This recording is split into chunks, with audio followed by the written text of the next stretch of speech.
Hello everyone, welcome back to my channel K R study classes. आज के इस video में हम पढ़ने वाले हैं क्लास 10th का इंग्लिश फर्स्ट राइट का चैप्टर 5 जो कि है ग्लिम्पसेस ऑफ इंडिया।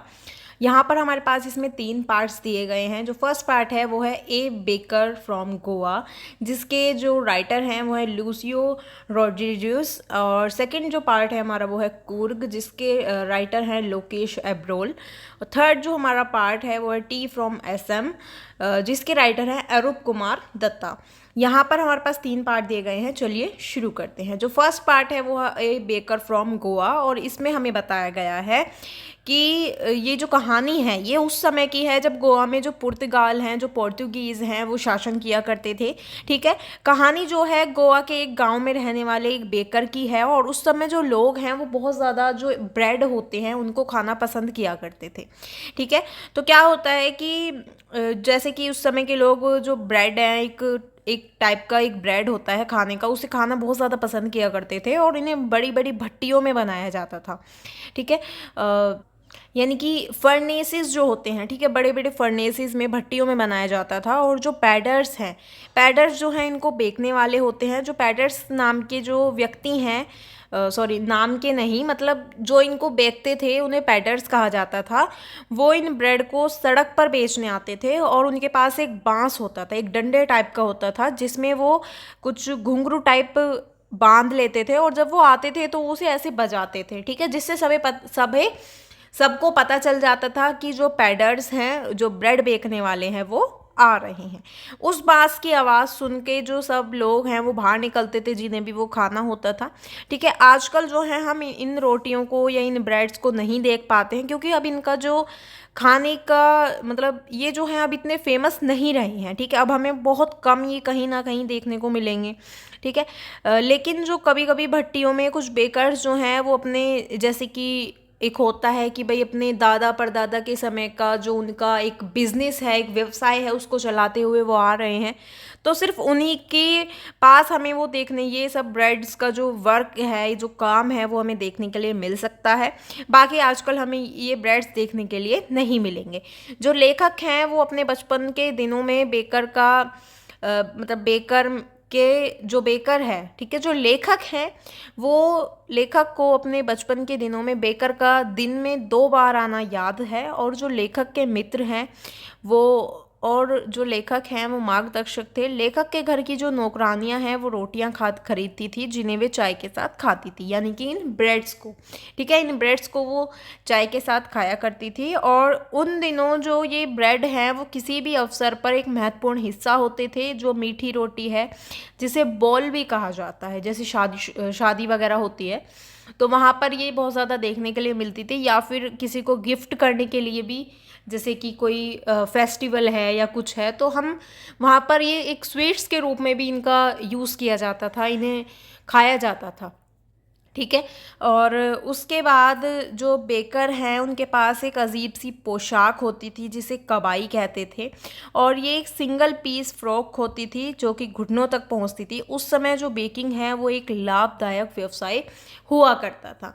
ठीक है, और जो लेडी होती थी घर की, वो सैंडविचेस बनाती थी ओकेशन पर, जैसे कि डॉटर की बेटी की इंगेजमेंट है या कुछ है। ठीक है, केक्स और बोलिनहास जो है वो एक बहुत ज़्यादा इम्पोर्टेंट चीज़ हो जाती थी खाने के लिए, क्रिसमस या किसी भी और फेस्टिवल पर। जो बेकर और ब्रेड सेलर हैं उन दिनों बहुत ज़्यादा मतलब फेमस हुआ करते थे। और एक कबाई नाम की ड्रेस पहनते थे, जैसा कि मैंने आपको बताया, वो नीज तक, घुटनों तक हुआ करती थी। चाइल्डहुड में, बचपन में जो बेकर्स हैं वो एक शर्ट और एक ट्राउज़र पहनते थे जो कि पूरी लेंथ से छोटा होता था, हाफ पैंट से बड़ा होता था, लेकिन पूरी जो लेंथ होती है एक पैंट की नीचे तक, उससे छोटा हुआ करता था। ठीक है, और बताया जाता है कि जो ये वर्क है, ठीक है, ये जो पैडर का काम है या ये जो ब्रेड्स बेकने का काम है, ये बहुत ही ज़्यादा उस समय फेमस हुआ करता था, और उस समय ये बहुत ही ज़्यादा एक प्रॉफिटेबल बिजनेस हुआ करता था। ठीक है, यहाँ पर जो हमारा फर्स्ट पार्ट है वो कंप्लीट होता है। अब हम आते हैं सेकंड पार्ट पर, जो है कूर्ग। यहाँ पर हमें बताया गया है कि कूर्ग जो है एक ऐसी कहानी है। ठीक है, कूर्ग के बारे में हमें यहाँ पर बताया गया है, जो कि कर्नाटक के सबसे छोटे ज़िले कुर्ग या कोडाकू का वर्णन करती है। यहाँ के यानी कि यहाँ पर हमें जो ये स्टोरी दी गई है, कुर्ग कुर्ग एक कॉफ़ी कंट्री है और वो एक अपने रेन फॉरेस्ट और अपने जो स्पाइसेस हैं, मसाले हैं, उनके लिए फेमस है। ठीक है, ये जो है मैसूर और कर्नाटक के पास पड़ती है। कर्नाटक का एक सबसे छोटा ज़िला है कुर्ग, और जो लेखक हैं वो कुर्ग को एक स्थान के रूप में वर्णित करते हैं कि वो एक बहुत ही अच्छी जगह है जो मैंगलोर और मैसूर के बीच में स्थित है। यहाँ पर निश्चित रूप से भगवान का वास होता है, और क्योंकि यहाँ पर बहुत ज़्यादा सदाबहार जंगल हैं, मसाले हैं, कॉफ़ी के बागान हैं। ठीक है, सितंबर से मार्च तक का जो यहाँ पर मौसम होता है वो बहुत ही ज़्यादा अच्छा होता है, और इसलिए यहाँ पर घूमने के लिए काफ़ी ज़्यादा पर्यटक भी आते हैं। और जो लेखक हैं वो बताते हैं कि जो यहाँ की हवा है उसमें कॉफ़ी की सुगंध है। यहाँ पर कॉफ़ी के बहुत बड़े बड़े बागान हैं। कुर्ग के जो लोग हैं वो ग्रीक या अरबी मूल के लोगों के बारे में एक प्रसिद्ध कहानी है कि सिकंदर की सेना के एक हिस्से को यहाँ बसना पड़ा क्योंकि उनके लिए वापस लौटना संभव नहीं था। इस प्रकार जो सिकंदर की सेना है वो लोग यहीं पर बस गए और स्थानीय लोगों के साथ उन्होंने विवाह किया।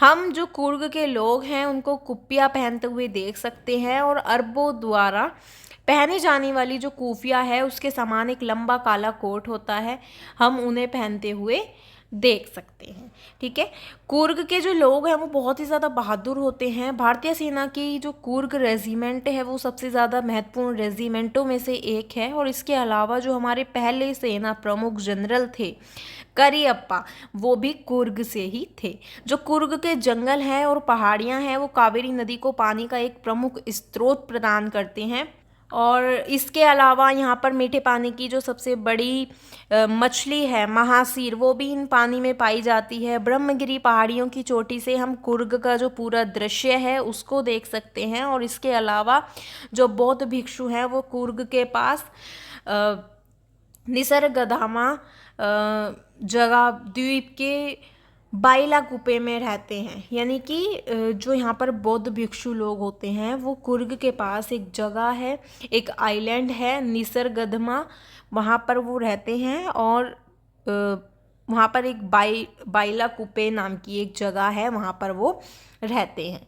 ठीक है, यहाँ पर जो मतलब ये जो मॉन्क्स पाए जाते हैं, जो बौद्ध भिक्षु लोग होते हैं, वो रेड ओक्रे और येलो रोब्स जैसे कुछ इसी तरह के कपड़े वगैरह पहनते हैं। काफ़ी ज़्यादा अच्छे वो लोग होते हैं, और बहुत ही अच्छी हर चीज़ कुर्ग में बहुत ही ज़्यादा अच्छी, और सभी लोगों को पसंद आए, पर्यटकों को भी ये बहुत ज़्यादा पसंद आती है। इसी तरह की चीज़ें यहाँ पर कुर्ग में हैं। नेक्स्ट पार्ट पर आते हैं जो कि है हमारा जो थर्ड पार्ट है वो है हमारा टी फ्रॉम असम। चलिए अब हम इसे करते हैं। यहाँ पर हमें जो है यहाँ पर एक असम की कहानी बताई गई है कि असम की चाय जो है, यहाँ पर हमें बताया गया है कि दो दोस्त हैं राजवीर और प्रांजल, जो कि असम की यात्रा पर निकले हैं। ठीक है, उनकी जो यात्रा है वो चाय से शुरू होती है, और रास्ते में वे सड़क किनारे एक विक्रेता से चाय खरीदते हैं, एक चाय बेचने वाले से। ठीक है, वो चाय खरीदते हैं तो चाय पीते समय जो राजवीर है वो प्रांजल को बताता है कि दुनिया भर में लोग एक दिन में 80 करोड़ से ज़्यादा कप जो लोग हैं वो चाय पी जाते हैं। यानी कि जो राजवीर है वो प्रांजल को बताता है कि दुनिया भर में जो लोग हैं वो एक दिन में 80 करोड़ से ज़्यादा जो चाय के कप हैं वो पी जाते हैं, और जहाँ पर राजवीर जो है वो सुंदर और शांत दृश्य को देख रहा है, वहीं पर जो प्रांजल है वो जासूसी किताब पढ़ने में व्यस्त है। जहाँ तक नज़र जा रही थी वहाँ चाय की झाड़ियाँ थी। उन्होंने एक इमारत भी देखी जो एक चाय बागान थी। असम में सबसे बड़े चाय बागान हैं, और कोई नहीं जानता कि पहली बार चाय की खोज यहाँ पर किसने की थी। लेकिन इसके साथ यहाँ पर जो बहुत सारे लीजेंड्स हैं, बहुत सारे लोग हैं वो यहाँ पर जुड़े हुए हैं। यहाँ पर कोई कहता है कि भाई एक जो चीनी व्यक्ति थे उनके अनुसार जो एक उबला हुआ पानी है उसमें गर्म पानी में गलती से चाय की कुछ शाखाएं गिर गईं, तो जो चाय है अ, मतलब उस पानी में कुछ शाखाएं गिर गई और जो सम्राट हैं उनको बहुत ज़्यादा वो स्वादिष्ट लगा और इस तरह से ये जो है चाय बनी। ठीक है। एक भारतीय जो व्यक्ति थे उनका कहना है कि बौद्ध भिक्षु जो हैं बौद्ध धर्म में ने ध्यान के दौरान नींद से बचने के लिए अपनी पलकें काट ली और इनमें से लगभग 10 चाय के पौधे उग गए और इस तरह से इन्हें गर्म पानी में डालकर पीने से जो नींद है वो गायब हो गई। ठीक है। तो कोई कहता है कि भाई चाइना के कुछ लोग, चाइना के जो एक व्यक्ति हैं उन्होंने, जो सम्राट हैं, ठीक है, उनके द्वारा चाय का जो आविष्कार है वो किया गया है। कोई कहता है कि एक बौद्ध भिक्षु थे उनके अनुसार किया गया है। ठीक है। और उसके बाद वे दोनों जो हैं मारियानी जंक्शन पर उतरे और वहाँ पर ढेकियाबारी टी एस्टेट गए। वहाँ उन्होंने महिलाओं को चाय जो है चाय की पत्तियां तोड़ते हुए देखा। प्रांजल के पिता जो हैं उन्हें वहाँ लेने आए थे और उन्होंने कहा कि वे चाय बागानों के बारे में बहुत कुछ जानते हैं। राजवीर का कहना है कि वह उनसे सीखने के लिए इच्छुक है, यानी कि जैसे कि वो बहुत ज़्यादा चाय के बारे में जानते हैं, तो राजवीर कहता है कि भाई मैं उनसे कुछ ना कुछ सीखना चाहता हूँ। यहाँ पर जो हमारा चैप्टर है जिसके 3 पार्ट हैं, तीनों पार्ट इस वीडियो में कंप्लीट हो चुके हैं। अगर आपको अच्छा लगा हो, समझ आया हो, तो वीडियो को लाइक, कमेंट, शेयर ज़रूर करें और मेरे चैनल को सब्सक्राइब